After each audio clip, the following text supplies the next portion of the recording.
Hi guys, please like, share and subscribe and contact this number if you want full lectures of any CM or CS subjects. Thank you. So this is my discussion on force of mortality, that is denoted as μx. This is very similar to the force of interest, okay, and we'll talk about how they are similar in our further discussion. But my first agenda here is to give a formal definition for μx, okay, and try to explain intuitively the formula of μx in terms of the probability of death, which is this formula, that μx is equal to limit h tends to 0 hqx divided by h. Okay, so these are the two things we are trying to achieve here. Okay, so now first of all, what is μx?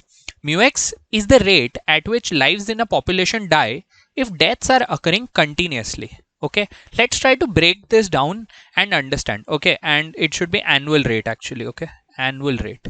So μx is the annual rate at which lives are dying. Okay, so try to understand that this is an annual rate.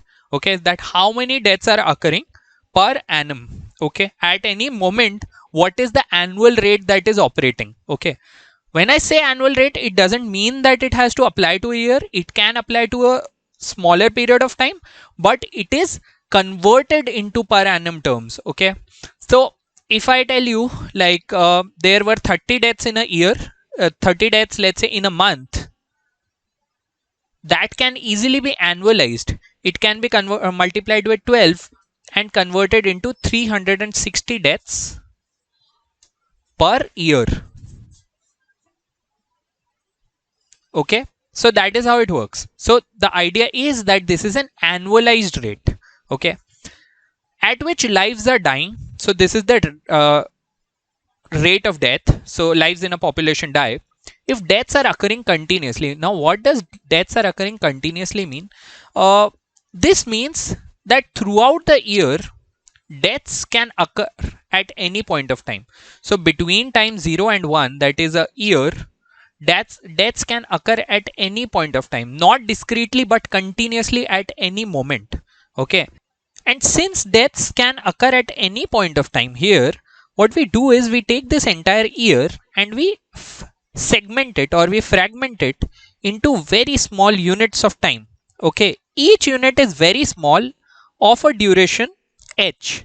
Okay, so this is the idea behind h here, that we divide this year into very small units of time. Okay, you can think of h as dt, we also call it dt usually, but you take h, which is a very small fragment of time. Okay, and you try to measure μx over this period of time. Okay, so μx is assumed to be constant over this small period of time. H is so small that in it a maximum of one death can occur. Okay, that's how it's mathematically modeled. So we model it in terms of h, and h is a small period of time. So we take h tends to 0.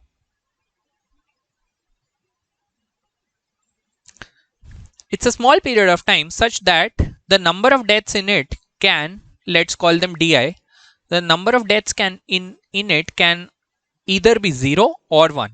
Okay, and we are trying to find the rate at which the deaths are occurring. So we apply this formula.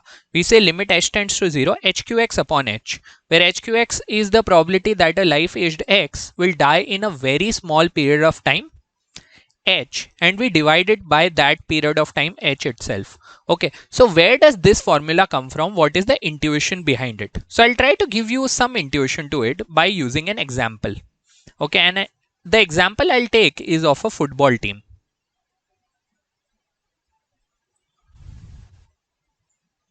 Okay, so let's try to understand where do we get this formula from for the annual rate of death.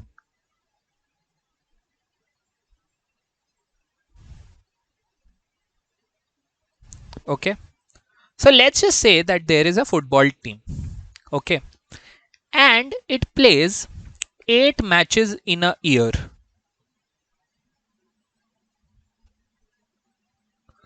Or to make it simple, let's just say it plays 12 matches in a year. That is, every month it is playing a match. Okay, and the probability that this team wins a particular match is equal to 0.25, and the probability that this team loses a match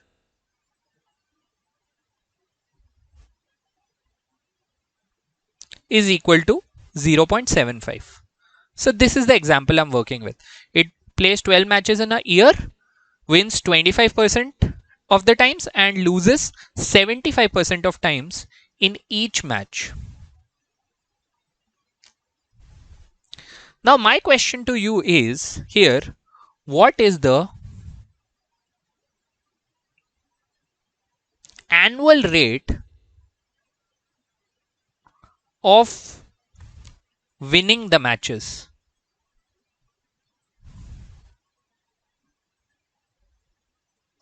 Or let me rephrase it and say, at an average, how many matches is this football team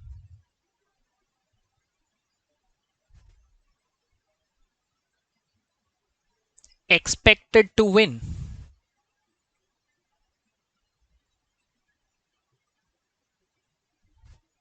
In a year. Okay, so that's the question. How many matches is this football team expected to win in a year? Now this is quite obvious and you'll be able to figure it out easily. If it plays 12 matches, okay, and 25% is the probability of win, okay, it wins 1 out of every 4 matches, right? 25% means 1 out of every 4. That's quite obvious, right? So out of 12 matches, how many will it win? That will be 1 by 4 or 25% into the number of matches it plays, right? So that would be equal to 3 matches. So the annual rate of winning matches is 3% per annum. Oh, sorry, 3 matches per annum or 3 matches per year.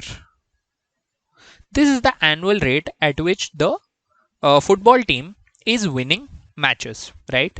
Now, the other way to look at it is, and this will lead to our formula for mu x, is that this can be written as, the annual rate can be written as the probability of winning the match divided by the duration in which every match is played.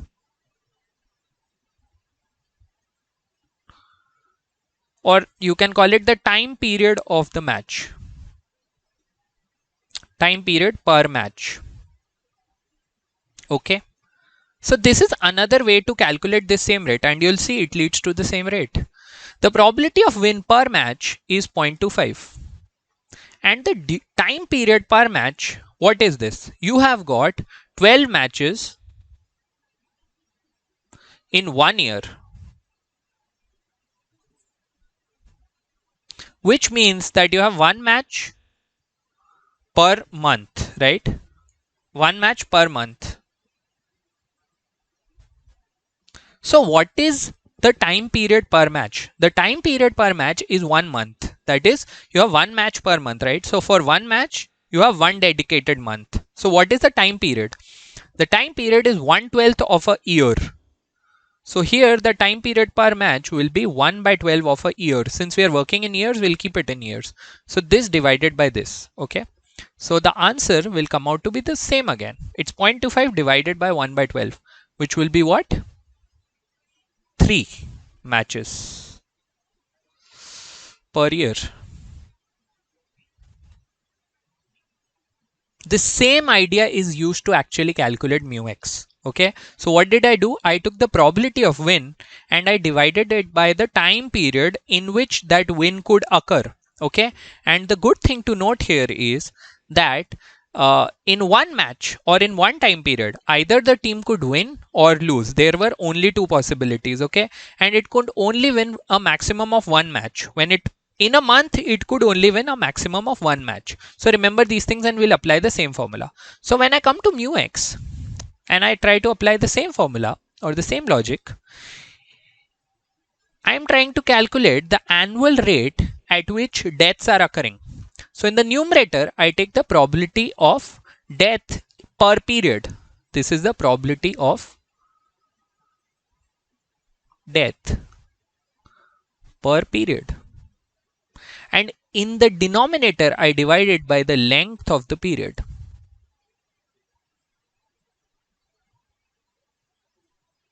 Right? So length of the period is h. So what is the probability of death in this duration? So instead of that a period of 1 month, here I have h. Okay. In this, a maximum of 1 death can occur. Okay. So you can have either 0 deaths or you can have a 1 death. You cannot have more than 1 deaths in this small period of time. Okay. So it's very similar to the duration of a match. Okay. So you take in the numerator the probability of death. Okay. And in the denominator, you take the duration.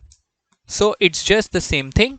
And hence you use this formula to calculate mu x. And since h is a very small period of time, okay, so you take limit h tends to 0. That is where this formula comes from. So similar to this formula, you have got mu x, which is in the numerator, you have the probability of death. So that would be hqx. And you divide it by the duration of this period, that is h, and you take a limit h tends to 0 because h is a very small period of time, right? And this gives you the annual rate of death,